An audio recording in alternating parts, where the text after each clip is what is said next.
Well, there are two things to look at here. First of all, is that mankind is inherently creative.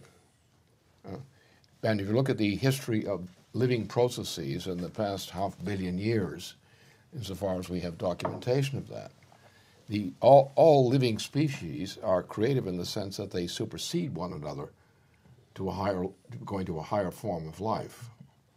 So that there's, contrary to the so-called zero growth, the actual successful existence of any system, but particularly living systems, is that they tend to go from lower to higher degrees of freedom. In other words, the very idea of zero growth, that very idea is a anti-human and frankly satanic view. Now, this satanic view has a well-known precedent in known history and antecedents in what is not really known history. Is a record of life, is a record of certain aspects of society and so forth.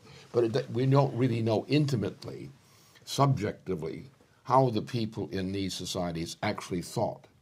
We know something about the way they thought. We can see their artifacts and things like that, but we don't see it as a system.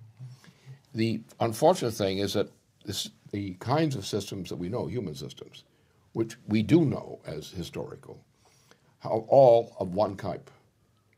They are based on the principle of backwardness, based on the principle of the oligarchical system. So therefore, now the oligarchical system is operating in a system of life, and particularly human life, in which the precondition for existence of life in general and human life in particular, in this form, is progress. What we have, however, is an oligarchical system which considers progress as a threat to its existence as a system. The Roman Empire is only typical of that. The Peloponnesian War is an example of this kind of thing. The history of the collapse, you have this great pyramid in Egypt, but it collapsed. Not the pyramid didn't collapse. It stayed around. This was a very good system, in a sense. The construction was actually magnificent. There were no slaves involved. There were working people. There were craftsmen. And they built this giant thing, which as a marker of a great achievement of a great civilization. And yet that civilization collapsed because of the influence of this oligarchical system. The oligarchical system taking over, boom.